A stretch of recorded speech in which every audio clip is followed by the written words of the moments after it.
C+ൽ നിന്ന് A+ലേക്ക് എങ്ങനെ വരാമെന്ന് ഞാൻ ഈ കുഞ്ഞു വീഡിയോയിൽ പറഞ്ഞുതരാം. ആൻഡ് എങ്ങനെ നിങ്ങൾക്ക് പഠിക്കാം ഞാൻ പറഞ്ഞുതരാം. നിങ്ങൾക്കറിയാം നമ്മുടെ ഈ ചാനലിൽ എല്ലാ ക്ലാസ്സും ഉണ്ട്, നിങ്ങൾക്ക് വേണമെങ്കിൽ ബുക്കുകളും ഉണ്ട്, സ്കൂളും ഉണ്ട്, എല്ലാം ഉണ്ട്. പക്ഷെ നിങ്ങൾക്ക് എക്സാമിൻ്റെ സമയത്ത് എങ്ങനെ പഠിക്കണം, എവിടെ നിന്ന് എന്ത് പഠിച്ച് ഏത് ക്വസ്റ്റ്യൻ ചെയ്തിട്ടാണ് മാർക്ക് കിട്ടാന്ന് എല്ലാം ഞാൻ പറഞ്ഞുതരാം. അപ്പോൾ നിങ്ങൾ ഒന്നും പഠിക്കാത്ത ഒരാളാണെങ്കിലും ഫുള്ള് പഠിച്ച ഒരാളാണെങ്കിലും റിവൈസ് ചെയ്യേണ്ട ആളാണെങ്കിലും എല്ലാവർക്കും ഈ വീഡിയോ ഞാൻ ഗ്യാരണ്ടിയാണ് വളരെ യൂസ്ഫുൾ ആയിരിക്കും. ഇത് മാത്സിന് വേണ്ടി മാത്രമല്ല, ഫിസിക്സിന് വേണ്ടി മാത്രമല്ല, ഏതൊരു സബ്ജക്റ്റും നിങ്ങൾ പഠിക്കണമെങ്കിൽ എങ്ങനെ ടൈം പ്രോപ്പറായി യൂസ് ചെയ്ത് പഠിക്കാൻ ഞാൻ കാണിച്ചു തരാം. ഓക്കെ, ഫസ്റ്റ് ഓഫ് ഓൾ നിങ്ങൾക്ക് ഒരു സെറ്റപ്പ് ഒക്കെ വേണം. ഓക്കെ, അപ്പോൾ ഞാൻ എന്താണ്, ഒരു നോട്ട്ബുക്ക് ഒക്കെ ഉണ്ട്, ഞാൻ ഇവിടെ എഴുതി വെച്ച ഈ നോട്ട്ബുക്ക്, ഞാൻ ഫ്രഷ് നോട്ട്ബുക്ക് എടുത്തു, പുതിയ പേജ് എടുക്കുന്നു. നമ്മൾ എന്ത് ചെയ്യണം, അത് ചെയ്തു. എന്നിട്ട് നിങ്ങളുടെ കയ്യിൽ ഒരു ബുക്ക് ഉണ്ടാവും. നിങ്ങളുടെ ഒന്നെങ്കിൽ ടെക്സ്റ്റ് ബുക്ക് വേണം, നിങ്ങളുടെ SCRT ടെക്സ്റ്റ് ബുക്ക്, അതിന്റെ PDF ആണെങ്കിലും മതി. അല്ലെങ്കിൽ നിങ്ങൾ എന്താ, നിങ്ങൾക്ക് കുറെ കൂടുതൽ ക്വസ്റ്റ്യൻസ് ഉള്ള ബുക്ക് വേണം, അല്ലെങ്കിൽ നിങ്ങളുടെ സ്കൂളിൽ നിന്ന് തന്നെ ക്വസ്റ്റ്യൻസ് ഉള്ള നോട്ട്ബുക്ക് ആണെങ്കിലും മതി. ഞാനിവിടെ എക്സാമിനറിന്റെ ബുക്ക് ഉപയോഗിക്കുന്നത് കാരണം എന്താണ്, നിങ്ങൾക്കറിയാം ഇപ്പോൾ ഏത് ചാപ്റ്റർ എടുക്കുകയാണെങ്കിൽ കുറേ ക്വസ്റ്റ്യൻസ് ആണ്. ടെക്സ്റ്റ് ബുക്കിൽ എല്ലാം ക്വസ്റ്റ്യൻ ആൻസർ ഉണ്ട്. അത് കഴിഞ്ഞിട്ട് നിങ്ങൾക്ക് ഇവിടെ അങ്ങോട്ടും കുറേ ഉണ്ടല്ലോ ക്വസ്റ്റ്യൻസ്, കുറേ ക്വസ്റ്റ്യൻസ് ഉണ്ട്. എൻ്റെ അമ്മേ, അത് കഴിഞ്ഞിട്ട് പ്രീവിയസ് ഇയർ ക്വസ്റ്റ്യൻ ഉണ്ട്. ഏറ്റവും ഇമ്പോർട്ടൻറ്റ് കാര്യം, പ്രീവിയസ് ഇയർ ക്വസ്റ്റ്യൻസ് കഴിഞ്ഞാൽ ഈ സിലബസിൽ വന്ന എല്ലാ ടൈപ്പും ഉണ്ട്. അതുപോലാതെ എക്സാമിന് വരാൻ സാധ്യതയുള്ള വേറെ ടൈപ്പ് ക്വസ്റ്റ്യൻസ് ഉണ്ട്. ഇതാണ് ഒരു ചാപ്റ്റർ. ആവശ്യമുള്ള തിയറി ഉണ്ട് കേട്ടോ. ഇത്രയും തിയറിയൊക്കെ നിങ്ങൾക്ക് ഓരോ ചാപ്റ്ററിൽ. ഇത് SSLC-കാർക്ക് 9ാം ക്ലാസ്സിന് ഭയങ്കര ഇമ്പോർട്ടൻ്റ് ആണ്. ഇനി എൻ്റെ മുമ്പിൽ ഒരു ഡിവൈസ് ഉണ്ട്. ഞാനിപ്പോൾ ലാപ്ടോപ്പിലാണ് ക്ലാസ് കാണുന്നത്. ഞാൻ കാണിച്ചത് എങ്ങനെയാണ്. ഇപ്പം നിങ്ങൾക്ക് കാണാം, ഞാൻ എന്താ SSLC ചാനൽ ഓപ്പൺ ചെയ്തിരിക്കുകയാണ്. ഓക്കെ, നിങ്ങൾ 9ാം ക്ലാസ് ആണ്, 9ാം ക്ലാസ് ചാനൽ ഓപ്പൺ ചെയ്യുക. എന്നിട്ട് എന്ത് ചെയ്യാം, ഇവിടെ എന്നെ പോലെ തന്നെ ഒരു ബുക്കും എല്ലാം എടുത്ത് റെഡിയാക്കി വെക്കുക. എന്നിട്ട് എന്ത് ചെയ്യുക, സ്നാക്സ് ഒക്കെ ഒന്ന് അടുത്ത് വെക്കുക. ഓക്കെ, അടുത്ത് വെച്ച് സ്നാക്സ് ഒക്കെ കഴിക്കാൻ വേണ്ടിയിട്ട് എടുത്ത് വെക്കുക. കുറച്ച് സ്നാക്സ് ഒക്കെ എടുത്ത് വെക്കുക, ഒരു കുപ്പി വെള്ളമൊക്കെ എടുത്ത് വെക്കുക. പിന്നെ എന്താണ്, കളിക്കാൻ പറ്റുന്ന സാധനങ്ങളൊന്നും എടുത്ത് വെക്കണം. ഫോണൊക്കെ അങ്ങ് എടുത്ത് പൂട്ടി വെക്കുക കുറച്ച് നേരത്തേക്ക്. ഓക്കെ, ഇനി എന്ത് ചെയ്യണം, ഞാൻ എൻ്റെ ലാപ്ടോപ്പിൽ എങ്ങനെയാണ് പഠിക്കുന്നതെന്ന് കാണിച്ചു തരാം. ആൻഡ് നിങ്ങളും ആ സെയിം രീതിയിൽ പഠിച്ചാൽ സംഭവം സെറ്റ് ആവും. ഓക്കെ, ആൻഡ് ഇത്രയും നേരം കണ്ടിട്ട് നിങ്ങൾക്ക് വീഡിയോ ഒക്കെ ഇഷ്ടമായി, കാണുമ്പോൾ നല്ല രസം തോന്നുകയാണെങ്കിൽ ലൈക്ക് ചെയ്യുക, ഫ്രണ്ട്സിനൊക്കെ ഷെയർ ചെയ്യാം. ഓക്കെ, ആദ്യം തന്നെ നിങ്ങൾ എക്സാമിനറുടെ ചാനൽ വരും. നിങ്ങൾ SSLC സ്റ്റുഡൻ്റ് ആണ്, SSLC 9th ആണ് 9th, 8th ആണ് 8th ചാനലിലേക്ക് വരാം. അപ്പോൾ നിങ്ങൾ നോക്കുമ്പോൾ ഉണ്ടാവും ഇപ്പോൾ യൂട്യൂബിന് ഇന്റർഫേസ് ഒക്കെ മാറി. ഓക്കെ, യൂട്യൂബിന് ഇന്റർഫേസ് മാറിയതോടെ നിങ്ങൾക്കറിയാം ഇവിടെ വീഡിയോസിലേക്ക് വന്ന് നിങ്ങൾക്ക് ചിലപ്പോൾ എല്ലാ ക്ലാസ്സും കാണുമല്ലോ. അയ്യോ, എവിടെ പോയി മാത്സിന്റെ ക്ലാസ് ഒക്കെ കുറവാണല്ലോ. അപ്പോൾ എവിടെയാ വരിക, ലൈവ്. ഇവിടെ ലൈവിൽ നിങ്ങൾക്ക് ലൈവ് ക്ലാസ്സസ് എല്ലാം ഇവിടെ സെപ്പറേറ്റ് ആയിട്ട് കിട്ടും. ഓക്കെ, അപ്പോൾ നിങ്ങൾ ക്രിസ്മസ് എക്സാമിനായിരിക്കും പഠിക്കുന്നത്, അല്ലെങ്കിൽ നിങ്ങളുടെ ഫൈനൽ എക്സാമിനായിരിക്കും. അപ്പോൾ ഞാൻ ഒരു എക്സാമ്പിൾ കാണിച്ചാൽ ഞാൻ എങ്ങനെയാണ് ഇങ്ങനെ എക്സാമിനർ പോലെ അടിപൊളി ചാനലൊക്കെ ഉണ്ട് എങ്ങനെയാണ് പഠിക്കാതെ കാണിച്ചാൽ. അത് മാത്സിന്റെ എക്സാം വരെയും. അപ്പം ആദ്യം ഏത് ചാപ്റ്റർ തീരുമാനിക്കാൻ നോക്കാം. ഓക്കെ, അപ്പം ഓണ പരീക്ഷയ്ക്ക് ഞാൻ arithmetic, sequence, circles, mathematics, second degree 4 chapter അടിപൊളിയായിട്ട് പഠിച്ചു. 5th ചാപ്റ്റർ എനിക്ക് അത്ര ഓർമ്മയില്ല. അത് സെക്കൻഡ് ടേമിന് വളരെ ഇമ്പോർട്ടൻ്റ് ആണ്. 20-24 മാർക്ക് വരുന്ന ഈ എക്സാമിനറിൽ അൽസർ പറഞ്ഞു എന്ന് പറഞ്ഞു. അപ്പോൾ ഞാൻ എന്ത് ചെയ്യുന്നു, ഞാൻ തീരുമാനിച്ചു ഈ ചാപ്റ്റർ ഞാൻ പഠിക്കാൻ പോകണം. ഓക്കെ, അപ്പോൾ ഞാൻ ട്രിഗ്നോമെട്രി ചെയ്ത പേജ്, ഞാൻ എല്ലായിടത്തും ട്രിഗ്നോമെട്രി എടുത്തു നോക്കുന്നു. നിങ്ങളുടെ നോട്ട്ബുക്കാണ്, നോട്ട്ബുക്കിൽ ട്രിഗ്നോമെട്രി എടുത്തൊക്കെ 93 പേജ് എടുക്കുന്നു. ഓക്കെ, അതെടുത്ത് വെക്കുന്നു.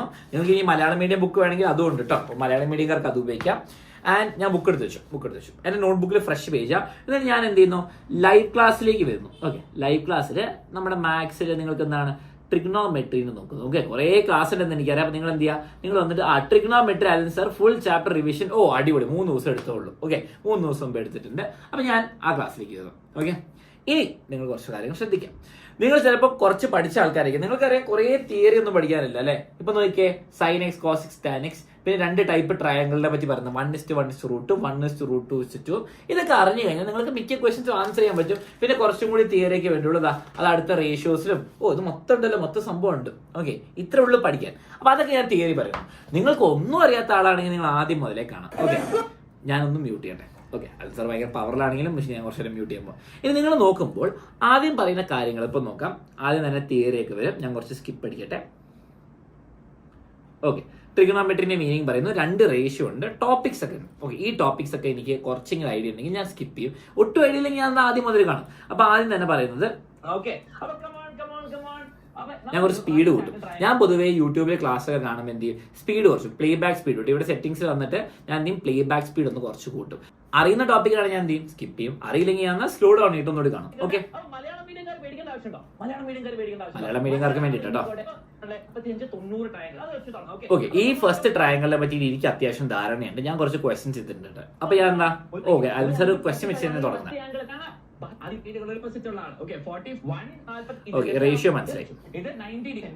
ഓക്കെ, ക്വസ്റ്റ്യൻ വരുന്നു, ആ സൈഡ് കണ്ടുപിടിക്കാൻ പോകുന്നു. അപ്പൊ ഞാൻ എന്ത് ചെയ്യുന്നു, ഞാൻ പോസ് ചെയ്തു. ഞാൻ ലൈവ് ആണെങ്കിലും റെക്കോർഡർ ആണെങ്കിലും ഞാൻ പോസ് ചെയ്യുന്നു. എന്നാൽ ഞാൻ ഈ സെയിം ക്വസ്റ്റ്യൻ വരയ്ക്കുന്നു. ഓക്കെ, നിങ്ങളുടെ നോട്ട്ബുക്കിൽ വരയ്ക്കുക. ഇവിടെ 45 ഡിഗ്രി തന്നു, ഇവിടെ 90 ഡിഗ്രി തന്നു, ഒരു സൈഡ് 5 സെന്റിമീറ്റർ, മറ്റേ സൈഡ് കണ്ടുപിടിക്കണം. എനിക്കറിയാം ഇത് 1:1:√2 ആണ്, മറ്റേ സൈഡ് 45 ഡിഗ്രി ആണെന്നറിയാം. ഓക്കെ, ഞാൻ എൻ്റെ റഫ് ഡയഗ്രാം വരച്ചു. ഇതാണ് എൻ്റെ റഫ് ഡയഗ്രാം. നമുക്ക് കണ്ടുപിടിക്കേണ്ട ഈ സൈഡാണ്. ഓക്കെ, സാർ അവിടെ നിൽക്കട്ടെ, നമ്മൾ സാറിനെ പോസിറ്റീവ് നമ്മൾ കണ്ടുപിടിക്കാൻ നോക്കും. അപ്പോൾ എനിക്കറിയാം 45 ഓപ്പോസിറ്റ് 5 ആണ്, അവിടെ 1 വന്നു. അപ്പോൾ 5 ഈ 45 ഓപ്പോസിറ്റും സെയിം നമ്പർ വരും, 5 വരും, ഇവിടെയും 5 വന്നു.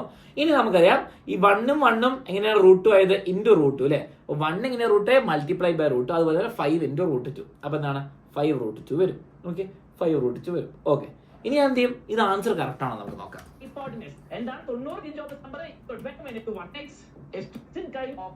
ഓ, ആൻസർ വേറെ മെത്തേഡ് എക്സ് ഉപയോഗിച്ചിട്ടാ ചെയ്യുന്നത്. നോക്കാലോ, കാര്യമുണ്ടോ നോക്കാം. നമുക്ക് ഇവിടെ എന്താണ് 5 സെന്റിമീറ്റർ ആണ്. അപ്പൊ x എന്ന് പറയുമ്പോൾ 5 ആണെന്ന് മനസ്സിലാക്കാം. x 5 ആണെന്ന് മനസ്സിലാക്കാം. നമ്മുടെ രണ്ട് സൈഡും 5 ആണെന്ന് മനസ്സിലാക്കാം. ഇത് കൊടുത്തു. Okay, ready. ആ റൂട്ട് ടൈപ്പ് ചെയ്യണം. ഇവിടെ റൂട്ട് എഴുതിയാൽ മതി. √2x. അപ്പൊ x നമുക്കറിയാം എന്താ 5. അപ്പം 5√2. ഓ, എന്റെ ആൻസർ ശരിയാണ്, എന്റെ ആൻസർ ശരിയാണ്. പക്ഷെ ഞാൻ ഇങ്ങനെ എഴുതിയാൽ ചിലപ്പോൾ എക്സാമിന് മാർക്ക് കിട്ടൂല.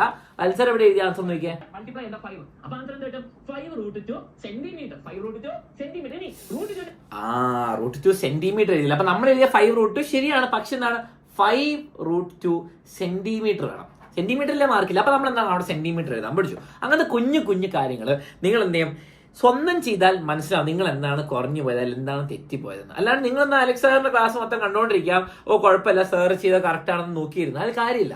അപ്പൊ എന്ത് ചെയ്യണം, സ്വന്തം ട്രൈ ചെയ്യുക, എന്നിട്ട് ചെക്ക് ചെയ്യുക ആൻസർ വെച്ചിട്ട്. ഇനി എന്താ പറയുന്നത് നോക്കാം. √2 വാല്യൂ എനിക്കറിയാം. √2 വാല്യൂ 1.7 ആണ്. സംശയം, ഇത് എഴുതുമ്പോഴേ മനസ്സിലാവുള്ളൂ. അപ്പൊ നമുക്കിതാ ആൻസർ പറയും. ഓ, 1.414 അല്ലേ, 1.414. അപ്പൊ നമ്മൾ അതോടെ പഠിച്ചു, ഇനി ഒരിക്കലും തെറ്റില്ല. അപ്പൊ √3 പറയുന്നുണ്ട് 1.732. ആ കറക്റ്റ് ആൻസർ പറയുന്നത് കറക്റ്റാ. അങ്ങനെ ഇനി കുറേ ക്വസ്റ്റ്യൻസ് ചെയ്യുന്നുണ്ട്. ഓക്കെ, അപ്പൊ നിങ്ങൾ ശ്രദ്ധിച്ചിട്ടുണ്ടാവും എപ്പോഴും സിമ്പിൾ ക്വസ്റ്റ്യൻ ചെയ്ത് കുറച്ചുകൂടി കഴിയുമ്പോൾ എന്താണ് ടഫ് ക്വസ്റ്റ്യൻസിലേക്ക് വരും. ഓക്കെ, എന്നിട്ട് എല്ലാ ടോപ്പിക്കും ചെയ്യും. അപ്പൊ നിങ്ങൾക്ക് അറിയാത്ത ടോപ്പിക് നിങ്ങൾ പോസ് ചെയ്തിട്ട് കാണുക, ആ തിയറിയൊക്കെ കേൾക്കുക, സ്ലോ ഡൗൺ ചെയ്യുക, വീണ്ടും കാണാം. ഇനി നമുക്ക് എന്താണ് കുറച്ച് high level questions answer previous year question ചെയ്യാം. നമുക്ക് നോക്കാം. അപ്പൊ ഈ ക്വസ്റ്റ്യൻ നമുക്ക് നോക്കാം. Okay, right tan x. അപ്പൊ ഈ ക്വസ്റ്റ്യൻ നിങ്ങൾ വായിച്ചു നോക്കുമ്പോൾ ട്രയാങ്കിളിലെ Q എന്ന് പറഞ്ഞ ആംഗിൾ ഇത്, x എന്ന് പറഞ്ഞ ആംഗിൾ ഇത്, നിങ്ങൾ അത് ചെയ്യുന്നു. ഞാൻ ചെയ്യുന്നു ബ്ലാ 90 ചെയ്യുന്നു, tan x ചെയ്യുന്നു, tan x ഡിഗ്രി ചെയ്യുന്നു. tan x എന്ന് പറയുമ്പോൾ എനിക്കറിയാം എക്സിന്റെ ഓപ്പോസിറ്റ് എതിർവശം ഡിവൈഡഡ് ബൈ അടുത്തുള്ള ആൾ a/b. ഇനി നമ്മൾ ചെക്ക് ചെയ്യുന്നു, ഞാൻ എന്താണ് പ്ലേ ചെയ്ത് ഓക്കെ a/b കറക്റ്റ് ആണ്. ആ സന്തോഷം, ക്ലാപ്പ് അടിക്കാം. നിങ്ങൾക്ക് കറക്റ്റ് ആൻസർ ആയിട്ടും നിങ്ങളത് പ്രോത്സാഹിപ്പിക്കും. നിങ്ങൾ എന്താണ് കറക്റ്റ് ആണ് ചെയ്ത് മനസ്സിലാക്കുക. അങ്ങനെ നിങ്ങൾ ഓരോ ക്വസ്റ്റ്യനും ചെയ്യുക. തെറ്റായ ക്വസ്റ്റ്യൻ ഉണ്ടെങ്കിൽ മനസ്സിലാക്കുക, എന്താ ചെയ്ത് ഒന്ന് ബാക്ക് അടിച്ച് കാണുക. അങ്ങനെയാണ് നിങ്ങൾക്ക് എന്താണ് ഒന്നും പ്രശ്നമാവേണ്ടതല്ല. ഓക്കെ, അപ്പൊ എല്ലാ പ്രോബ്ലംസ് ഒക്കെ പറയുന്നുണ്ട്. ലൈവ് ആണെങ്കിൽ നിങ്ങൾക്ക് എന്താ ഡൗട്ട് ആയിട്ട് ലൈവ് ഒക്കെ ചോദിക്കാം, എല്ലാം ചെയ്യാം. അപ്പൊ നിങ്ങൾ ഏകദേശം 1.5 മണിക്കൂർ ഇങ്ങനെ സ്പെൻഡ് ചെയ്തു. ഓക്കെ, 1.5 മണിക്കൂർ സ്പെൻഡ് ചെയ്ത് കഴിഞ്ഞാൽ മൊത്തം കഴിഞ്ഞോ. മൊത്തം ടൈപ്പ് ക്വസ്റ്റ്യൻസ്, മൊത്തം കാര്യങ്ങൾ ഇവിടുന്ന് മനസ്സിലായി. ഓക്കെ, മൊത്തം ടൈപ്പ് ക്വസ്റ്റ്യൻസ്, മൊത്തം കാര്യങ്ങൾ മനസ്സിലായി. ഇനി എന്ത് ചെയ്യണം, ഞാൻ മൊത്തം ചെയ്തു. ഇനി റെസ്റ്റ് എടുക്കാം. ഓക്കെ, ഇനി ആ പെന്നൊക്കെ അവിടെ വെച്ച് റെസ്റ്റ് എടുക്കുക. നിങ്ങൾ രാത്രിയായിരിക്കും ക്ലാസ് കാണുന്നത്, നിങ്ങൾക്കറിയാം 7:30. ഓക്കെ, ഇപ്പം നിങ്ങൾക്കറിയാം എല്ലാ ദിവസവും 7:30 നിങ്ങൾക്കറിയാം ഇപ്പം ടാൻജൻസ് ആയിക്കോട്ടെ, മാത്സിന്റെ കോർഡിനേറ്റ്സ് ആയിക്കോട്ടെ, ട്രിഗ്നോമെട്രി ആയിക്കോട്ടെ, ഇംഗ്ലീഷ് ആയിക്കോട്ടെ, ഹിന്ദി ആയിക്കോട്ടെ, എല്ലാ ദിവസവും 7:30 ക്ലാസ് ഉണ്ട്. അപ്പോൾ 7:30 നിങ്ങൾ ക്ലാസ് ഒക്കെ കണ്ടു കഴിഞ്ഞിട്ട് നിങ്ങൾ എന്ത് ചെയ്യണം, നിങ്ങൾ റെസ്റ്റ് എടുക്കുക. അപ്പോഴത്തേക്ക് നിങ്ങളുടെ നോട്ട്സ് ഒക്കെ വരും. നിങ്ങളൊരു Lakshya batch student, alpha batch student ആണെങ്കിൽ നിങ്ങൾക്ക് എന്താണ് ആപ്പിലെ കുറച്ചുകൂടി ക്ലാസ് ഉണ്ടാകണം. അതൊക്കെ ചെയ്ത് റിലാക്സ് ചെയ്യാം. ഇനി ഞാൻ പറഞ്ഞ നിങ്ങളുടെ സ്കൂളിൽ നിന്ന് തന്ന ബുക്കോ അല്ലെങ്കിൽ ടെക്സ്റ്റ് ബുക്കോ എന്താണെന്ന് വെച്ചാൽ ക്വസ്റ്റ്യൻസ് ഉള്ള സാധനം എടുക്കുക. ഓക്കെ, ഇനി നിങ്ങൾക്ക് ആൻസറിന് ഹെൽപ്പ് വേണ്ട, നിങ്ങൾക്ക് കുറച്ചുകൂടി ക്വസ്റ്റ്യൻസ് ആണ് പ്രാക്ടീസ് ചെയ്യാൻ വേണ്ടിയിട്ട്. അപ്പോൾ ടെക്സ്റ്റ് ബുക്കിലെ ക്വസ്റ്റ്യൻസ് നിങ്ങൾക്കറിയാം, നല്ല ക്വസ്റ്റ്യൻസ് ആണെങ്കിലും പൊതുവേ എക്സാം ഈ ടൈപ്പ് വരില്ല. അപ്പോൾ അതാണ് ഇങ്ങനത്തെ എക്സ്ട്രാ ബുക്ക് ഉള്ളതിന്റെ ഗുണം. അല്ലെങ്കിൽ നിങ്ങളുടെ സ്കൂളിൽ നിന്ന് തരുന്ന ക്വസ്റ്റ്യൻ ഒക്കെ നോട്ട് ചെയ്യുന്നതിന്റെ ഗുണം എന്താണ്, അങ്ങനത്തെ ടൈപ്പ് ക്വസ്റ്റ്യൻസ് ആണ് ഞാൻ എക്സാം. അപ്പോൾ ഞാൻ പ്രീവിയസ് ഇയർ ക്വസ്റ്റ്യൻസ് ചെയ്യും. മിക്ക ടൈപ്പ് പ്രീവിയസ് ഇയർ, നിങ്ങളൊരു ലക്ഷ്യ ബാച്ച്, ശക്തി ബാച്ച് സ്റ്റുഡന്റ് അല്ലെങ്കിൽ ആൽഫ ബാച്ച് സ്റ്റുഡന്റ് ആണെങ്കിൽ പ്രീവിയസ് ഇയർ എന്നുള്ള ക്വസ്റ്റ്യൻ എല്ലാം നമ്മൾ ചെയ്തിട്ടുണ്ടാവും. ഓക്കെ, ഇനി ഇവിടെ പ്രീവിയസ് ഇയർ വേറെ തന്നെ ഉണ്ട്, അതിനെക്കാട്ടും കൂടുതലുള്ളത്. ഓക്കെ, അപ്പൊ നിങ്ങൾ യൂട്യൂബിൽ കാണുന്ന എല്ലാ ക്വസ്റ്റ്യൻസിനെക്കാട്ടും ഇവിടെ കുറച്ചുകൂടി ഉണ്ട്. അപ്പൊ നമുക്ക് നോക്കാം. ഇവിടെ ഉണ്ടോ, write the value of tan x = 30. tan x 30 ആകുമ്പോൾ എത്ര, x 30 ആകുമ്പോൾ എനിക്കറിയാം 1/√3. കറക്റ്റ് ആണോ? കറക്റ്റ്. അടിപൊളി, പഠിച്ചു. അടുത്ത ക്വസ്റ്റ്യൻ ചെയ്യാം. ഓരോ ക്വസ്റ്റ്യൻ ഇരുന്ന് ചെയ്യാം. ഓക്കെ, ഇനി ഈ ക്വസ്റ്റ്യൻസ് ഒക്കെ ചെയ്യുമ്പോൾ നിങ്ങൾ ശ്രദ്ധിക്കേണ്ടത്, ഇത് കുറേ ക്വസ്റ്റ്യൻസ് ഉണ്ട് അല്ലേ, 24 ക്വസ്റ്റ്യൻസ് പ്രീവിയസ് ഇയറിനുണ്ട്. അത് എൻ്റെ ഒരു 10-15 എന്താണ് എക്സാം ഓറിയന്റഡ് ക്വസ്റ്റ്യൻസ് ഉണ്ട്. ഇതൊക്കെ കഴിഞ്ഞു. ഇതെങ്ങനെയാണ് ടൈം സ്പെൻഡ് ചെയ്യുക? നിങ്ങൾ പഠിച്ച് മടുക്കും. ഞാനും മടുക്കും. അപ്പോൾ എന്ത് ചെയ്യണം, ഞാൻ നിങ്ങൾക്ക് വേണ്ടിയിട്ട് ഒരു പുതിയ സംഭവം ഇറക്കിയിട്ടുണ്ട്, എങ്ങനെയാണ് പഠിക്കേണ്ടത്. ഓക്കെ, ഞാൻ നിങ്ങൾക്ക് ഗ്രാഫൊക്കെ വരച്ചുതരാം എങ്ങനെയാണ് ചെയ്യേണ്ടത്. ഓക്കെ, ഇത് ഗ്രാഫാണ്, നിങ്ങൾ പഠിപ്പിക്കാൻ പോകുന്നല്ല കോർഡിനേറ്റ്സ് ഒന്നും. അപ്പോൾ എല്ലാവരും ശ്രദ്ധിക്കുക. ഓക്കെ, ഇത് ടൈം. ഓക്കെ, ടൈം ഇങ്ങനെ പോയിക്കൊണ്ടിരിക്കുക, ടൈം ഇങ്ങനെ ഫ്യൂച്ചറിലേക്ക് പോയിക്കൊണ്ടിരിക്കുക. ഇതാണ് കോൺസെൻട്രേഷൻ. ഓക്കെ, കോൺസെൻട്രേഷൻ എന്തിനാണ്? നിങ്ങളുടെ കോൺസെൻട്രേഷൻ, അല്ലാണ്ട് ഈ ഉപ്പിലെ മാങ്ങേന്റെ കോൺസെൻട്രേഷൻ ഒന്നുമല്ല. ഓക്കെ, അപ്പോൾ നോക്കിയേ കോൺസെൻട്രേഷൻ. നിങ്ങളിപ്പോൾ തീരുമാനിക്കുകയാണ് ഒരു അരമണിക്കൂർ ബ്രേക്ക് എടുത്ത് ചെയ്യുമെങ്കിൽ ക്ലാസ് കഴിഞ്ഞാൽ നിങ്ങൾ തുടങ്ങാൻ പോകുക. അത്യാവശ്യം ഹൈ ലെവൽ കോൺസെൻട്രേഷൻ ഉണ്ടാവും. നിങ്ങൾ കുറച്ച് ടയർഡ് ആയിരിക്കും ക്ലാസ്സും സ്കൂളൊക്കെ കഴിഞ്ഞിട്ട്. നിങ്ങൾ പഠിച്ച് നിങ്ങൾ മടുക്കും. ടൈം പോകുന്നവരും മടുക്കും. കുറച്ച് കഴിയുമ്പോൾ കുറഞ്ഞ് ബേസിക്കലി നിങ്ങൾ എന്താണ് വേസ്റ്റ് ആവും. ഇനി പഠിച്ചിട്ടൊന്നും കാര്യമില്ല. അപ്പോൾ നിങ്ങൾ എന്ത് ചെയ്യുന്നു? നിർത്തും. അപ്പോൾ ഈ ചാപ്റ്റർ പഠിച്ച കാര്യങ്ങളൊക്കെ ഓർത്ത് കുറച്ച് ക്വസ്റ്റ്യൻസ് ഒക്കെ ചെയ്യുമ്പോഴേ മടുക്കും. എല്ലാ ടൈപ്പ് ക്വസ്റ്റ്യൻസും പറ്റിയിട്ടുണ്ടാവില്ല. അതോടെ എന്താണ് ട്രിഗ്നോമെട്രി ഫ്ലോ പോയി. ഇനി അടുത്ത ദിവസം ആയിരിക്കും പഠിക്കാൻ പറ്റുക. അപ്പോഴും എന്താണ്, അയ്യോ ഇന്നലെ പഠിച്ച മടുത്ത്, ഇന്നെങ്കിലും റെസ്റ്റ് എടുക്കാമെന്നൊക്കെ വിചാരിക്കും. അതിന് പകരം ഞാൻ സിമ്പിൾ മെത്തേഡ് കാണിച്ചാൽ ഞാൻ എന്ത് ചെയ്യുന്നു? സെയിം ടൈപ്പ് ഗ്രാഫ്, ഇവിടെ കോൺസെൻട്രേഷൻ, ഇവിടെ ടൈം. ഓക്കെ, ഇനി ഞാൻ എന്ത് ചെയ്യുന്നു? ഈ എനർജിയിൽ ഞാൻ തുടങ്ങുന്നു. ഈ എനർജിയിൽ ഞാൻ തുടങ്ങും. ഓക്കെ, ഞാൻ ഒരു 30 മിനിറ്റ് പഠിച്ചു. എൻ്റെ കോൺസെൻട്രേഷൻ കുറഞ്ഞു വരും ടൈം പോകുന്നു. ഞാൻ 30 മിനിറ്റ് പഠിച്ചു. എന്നിട്ട് ഞാൻ എന്ത് ചെയ്യുന്നു? ഞാൻ ഒരു 5 മിനിറ്റ് ബ്രേക്ക് എടുക്കും. 5 മിനിറ്റ് 10 മിനിറ്റ് ബ്രേക്ക് എടുക്കും. ഈ കുഞ്ഞ് സമയം ഞാൻ പഠിക്കുന്നില്ല. ഞാൻ യൂട്യൂബിൽ കുറച്ച് ഉപ്പും മുളകും നോക്കുന്നു, അല്ലെങ്കിൽ എന്താണ് കുറച്ച് രസകരമായിട്ട് ഫാമിലിയോട് ടൈം സ്പെൻഡ് ചെയ്യുന്നു, ഭക്ഷണം കഴിക്കാൻ പോകുന്നു, കുറച്ച് നേരം ബ്രേക്ക് എടുക്കുന്നു. ഞാൻ പഠിച്ചതിൻ്റെ റിവാർഡാണ് 5 മിനിറ്റ് ബ്രേക്ക്. 30 മിനിറ്റ് പഠിച്ചു, 5-10 മിനിറ്റ് ബ്രേക്ക്. ഇനി എന്ത് ചെയ്യുന്നു? ഞാൻ ഈ കോൺസെൻട്രേഷൻ തുടങ്ങുമ്പോൾ ഇവിടെ തന്നെ ഇനി കുറേ അല്ല ചെയ്യാം. ഓക്കെ, ഇനി എൻ്റെ എനർജി അപ്പായി. സ്റ്റാർട്ടിങ്ങിൽ അത്രയാവില്ല, കുറച്ച് അപ്പാവുള്ളൂ. ഓക്കെ, അപ്പോൾ ഇവിടെ ഞാൻ തുടങ്ങിയിട്ട് എന്താ കുറച്ചുകൂടി പിടിക്കുന്നു. എൻ്റെ എനർജി പോയി. ഞാൻ എന്ത് ചെയ്യുന്നു? ബ്രേക്ക് എടുക്കുന്നു 5 മിനിറ്റ്. പിന്നെ എൻ്റെ എനർജി അപ്പാവുന്നു. ഇങ്ങനെ ആയി വരുമ്പോൾ എന്താണ് ഗുണം എന്ന് വെച്ചാൽ നമ്മൾ കുറച്ചുകൂടി ഹയർ കോൺസെൻട്രേഷൻ, നമ്മൾ കുറച്ച് ടൈം സ്പെൻഡ് ചെയ്യുന്നത്. ഇപ്പൊ എന്താ 30 4 മണിക്കൂർ 4 പ്രാവശ്യം ചെയ്യുമ്പോൾ 2 മണിക്കൂർ. ഇവിടെ നിങ്ങൾ 2-3 മണിക്കൂർ കഷ്ടപ്പെട്ട് പഠിച്ചു, ഇവിടെ നിങ്ങൾ 2 മണിക്കൂർ ബ്രേക്ക് ഇട്ട് പഠിച്ചു. പക്ഷെ 30 മിനിറ്റിന്റെ കുറച്ചാകുമ്പോൾ നമുക്ക് എന്താ കുറെ ടൈം ആയിട്ട് തോന്നില്ല. അപ്പോൾ എന്താ ഗുണം? നിങ്ങൾ പഠിച്ച കാര്യങ്ങളൊക്കെ നല്ല കോൺസെൻട്രേഷനിൽ കുറേ കാര്യങ്ങൾ നിങ്ങൾ ചെയ്യാൻ പറ്റും. അപ്പൊ ഇത് തന്നെ നിങ്ങളുടെ ലൈഫ് സ്റ്റൈൽ അങ്ങ് മാറ്റും. നിങ്ങളൊരു C+ സ്റ്റുഡന്റ് ആണെങ്കിലും എന്ത് സ്റ്റുഡന്റ് ആണെങ്കിലും ഇത് വളരെ യൂസ്ഫുൾ ആയിരിക്കും. ഇനി നിങ്ങൾ കഷ്ടപ്പെട്ട് നിങ്ങൾ തീരുമാനിക്കുകയാണ് ഞാൻ മൊത്തം 2 മണിക്കൂറിൽ കഷ്ടപ്പെട്ട് തീർക്കും, നടക്കൂല.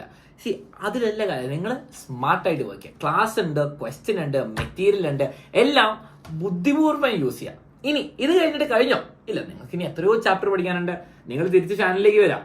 ചാനൽസിൽ നിങ്ങൾ വീഡിയോസിലൊക്കെ നോക്കിയാൽ നിങ്ങൾക്ക് അറിയാം ഓരോ വെയിറ്റേജ് ഒക്കെ പറയുന്നുണ്ട്. ഇപ്പൊ അലക്സ് സാർ പറയുന്നുണ്ട് ക്രിസ്മസിന് വരുന്ന വെയിറ്റേജ് എല്ലാ ചാപ്റ്ററിന്റെയും. അപ്പൊ ഇതൊക്കെ കാണും, ഇത് വളരെ യൂസ്ഫുൾ ആണ്. അപ്പൊ നിങ്ങൾക്ക് മനസ്സിലാവും ഞാൻ ട്രിഗ്നോമെട്രിയിൽ 2 ദിവസം സ്പെൻഡ് ചെയ്യേണ്ട കാര്യമുണ്ടോ? നിങ്ങളിതാ അലക്സ് സാർ പറയുന്നുണ്ട്, നമുക്ക് ഇതിൽ നോക്കാം. Effects of electric current first 2 ടേമില് 33 mark 8 mark. ഞാനാണെങ്കിൽ സെക്കൻഡ് ടേമിന് ഇലക്ട്രിക് കറണ്ട് വളരെ ടൈം കുറയ്ക്കും. എന്നിട്ട് എന്ത് ചെയ്യും? താഴെ വരുന്ന റിഫ്രാക്ഷനും റിഫ്ലക്ഷൻ ഓഫ് ലൈറ്റിൽ ഞാൻ കൂടുതൽ ടൈം സ്പെൻഡ് ചെയ്യും. അപ്പൊ മാത്സിലൊക്കെ ആണെങ്കിലോ മാത്സിലാണെങ്കിൽ ഞാൻ എന്ത് ചെയ്യും? വളരെ ഇമ്പോർട്ടൻ്റ് ആണ്. ട്രിഗ്നോമെട്രിയിൽ 24 മാർക്ക് വരും, കോർഡിനേറ്റ്സിൽ 14, ടാൻജൻസിൽ 24. അതൊക്കെ ഞാൻ കൂടുതൽ ടൈം സ്പെൻഡ് ചെയ്യും. ഞാൻ ഇപ്പൊ പോയിട്ട് അരിത്തമെറ്റിക് സീക്വൻസ് ഈ പരീക്ഷയ്ക്ക് പഠിക്കുക, കുറച്ച് നേരം പഠിക്കുള്ളൂ, റിവൈസ് ചെയ്യും. അതിന് വേണ്ടിയിട്ട് ഈ ബുക്ക് ക്വസ്റ്റ്യൻസ് ഉണ്ട്. അല്ലെങ്കിൽ എന്ത് ചെയ്യുക? നിങ്ങളിവിടെ ഒരു Winner SSLC ചാനലിൽ പോയിട്ട് നിങ്ങൾ എന്ത് ചെയ്യുക? അൻസാറിന്റെ അരിത്തമെറ്റിക് സീക്വൻസ് ഉണ്ടാവും. നിങ്ങളിവിടെ വരിക, ചാനലിലുള്ള അരിത്തമെറ്റിക് നടിക്കുക. അപ്പൊ ഫുൾ ട്രിക്സും ക്ലാസ്സും മൊത്തം വരുന്നുണ്ട്. കുറേ ക്ലാസ് ഞാൻ തന്നെ എടുത്തിട്ടുണ്ട്. ഒരു 3 ലക്ഷം വ്യൂസ് ഉള്ള ക്ലാസ് ഉണ്ട്. അത് പോയി കാണാം. അതിലെ ക്വസ്റ്റ്യൻസ് ട്രൈ ഔട്ട് ചെയ്യുക, സ്കിപ്പ് അടിക്കുക. നിങ്ങൾക്കറിയാം കുറെ കാര്യങ്ങൾ. അപ്പൊ നിങ്ങൾ സ്കിപ്പ് ചെയ്തിട്ട് വേഗം നോക്കുക. അടിപൊളിയായിട്ട് നിങ്ങൾ അതും സെറ്റാക്കി. ഇനി അതുപോലെ നിങ്ങൾക്ക് എന്ത് ചെയ്യാം? മോട്ടിവേഷൻ സംഭവങ്ങളൊക്കെ ഈ ചാനലിലുണ്ട്. നിങ്ങൾ ഈ ചാനൽ അങ്ങ് സബ്സ്ക്രൈബ് ചെയ്യുക. എല്ലാ ദിവസവും ഇവിടെ വരുന്ന ലൈവ് 7:30 അങ്ങ് വരിക. ഇനി നോക്കിക്കോ, അലക്സ് സാർ പറയുന്നുണ്ട് 25 ദിവസത്തിൽ എങ്ങനെയാണ് നിങ്ങൾക്ക് A+ എത്താൻ പറ്റും, 0 A+. എത്ര ടൈം എത്ര ചാപ്റ്റർ പഠിച്ച് എങ്ങനെ ചെയ്യാന്ന് അങ്ങനത്തെ വീഡിയോസ് ഒക്കെ നിങ്ങൾക്ക് ഈ ചാനലിൽ കിട്ടും. അത് ലൈക്ക് ചെയ്യുക, സബ്സ്ക്രൈബ് ചെയ്യുക, ഫ്രണ്ട്സിനൊക്കെ ഷെയർ ചെയ്യാം. ഇനി ഇങ്ങനെ പഠിച്ചാൽ ഞാൻ ഗ്യാരണ്ടിയാണ് നിങ്ങളുടെ ക്രിസ്മസ് പരീക്ഷയ്ക്ക് A+ ഗ്യാരണ്ടീഡ്. അത് കഴിഞ്ഞിട്ട് നിങ്ങൾക്ക് ഫൈനൽ എക്സാമിന് ഫുൾ മാർക്ക് ഉറപ്പാണ്. എന്താണ് ചെയ്യേണ്ടത്? ഞാൻ പറഞ്ഞ പോലെ ബ്രേക്ക് ഡൗൺ ഞാൻ ട്യൂട്ടോറിയലൊക്കെ കാണിച്ചു തന്നിട്ടുണ്ട്. ഇനി ഇങ്ങനെ ചെയ്താൽ ഉറപ്പാണ്. അപ്പോൾ ഇന്ന് മുതൽ നിങ്ങൾ തീരുമാനിക്കുക, ഞാൻ ഇങ്ങനെ മാറ്റിയിരിക്കുന്നു. ഓക്കെ, ഞാൻ ഇങ്ങനത്തെ ഒരു സ്റ്റഡി ടൈം ടേബിൾ എടുക്കുന്നു, ഇങ്ങനത്തെ ഒരു ചാലഞ്ച് ഞാൻ അക്സെപ്റ്റ് ചെയ്തു. ഞാൻ നിങ്ങളെ കാണിച്ചു തന്നു അല്ലേ? പഠിപ്പിക്കേണ്ട കാര്യങ്ങളൊക്കെ ഞാൻ പഠിപ്പിച്ചു. ഇനി എങ്ങനെ പഠിക്കണം എന്ന് ഞാൻ പഠിപ്പിച്ചു തന്നു. അലൻ സാർ ആണെങ്കിൽ ഇങ്ങനെയാണ് പഠിക്കുക. അപ്പോൾ ഇത് നിങ്ങൾക്ക് യൂസ്ഫുൾ ആണെന്ന് നോക്കുക. ഇന്ന് തന്നെ തീരുമാനിച്ചവരൊക്കെ യെസ് സാർ എന്നങ്ങ് കമന്റിലിടാം. ആർക്കും മനസ്സിലാവണില്ല എന്താണ് യെസ് സാർ എന്ന്. യെസ് സാർ എന്നങ്ങ് കമന്റ്സിലിടാം. ആൻഡ് ഇത് ഇഷ്ടമായിട്ടുണ്ടെങ്കിൽ ലൈക്ക് ചെയ്യുക, ഫ്രണ്ട്സിന് ഷെയർ ചെയ്യുക. സോ ദാറ്റ് ഇത്രയും കണ്ടന്റ് ഉള്ള ചാനലൊക്കെ ഉണ്ട്, പക്ഷെ ഇങ്ങനെ യൂസ് ചെയ്യാൻ കറക്റ്റ് അറിയില്ലെങ്കിൽ നിങ്ങൾക്ക് എന്താണ് ഇത് യൂസ്ഫുൾ ആയിരിക്കില്ല. അത് നിങ്ങൾ ഫ്രണ്ട്സിനൊക്കെ ഷെയർ ചെയ്യുക. എന്നിട്ട് നിങ്ങൾക്ക് ഈ ബുക്ക് വേണമെങ്കിൽ താഴെ കൊടുത്തിരിക്കുന്ന നമ്പറിൽ കോൺടാക്ട് ചെയ്ത് വാങ്ങിക്കാൻ പറ്റും. മലയാളം മീഡിയംകാർക്കും 9ാം ക്ലാസ് 8ാം ക്ലാസ്സിനൊക്കെ വാങ്ങിക്കാൻ പറ്റും. അപ്പം ചാനൽ സബ്സ്ക്രൈബ് ചെയ്യുക. നിങ്ങൾക്കത് ഗോൾഡ് ട്രഷറാണത്. ആൻഡ് ബാച്ചിൽ ജോയിൻ ചെയ്യാൻ താല്പര്യമുണ്ട്, കുറച്ചുകൂടി ക്ലാസ്സസ് വേണമെങ്കിൽ അതും ജോയിൻ ചെയ്യാൻ താഴത്തെ നമ്പറിൽ കോൺടാക്ട് ചെയ്താൽ മതി. അപ്പോൾ all the best for your Christmas exam and final exam. നമുക്ക് അടുത്ത വീഡിയോയിൽ കാണാം. Bye bye.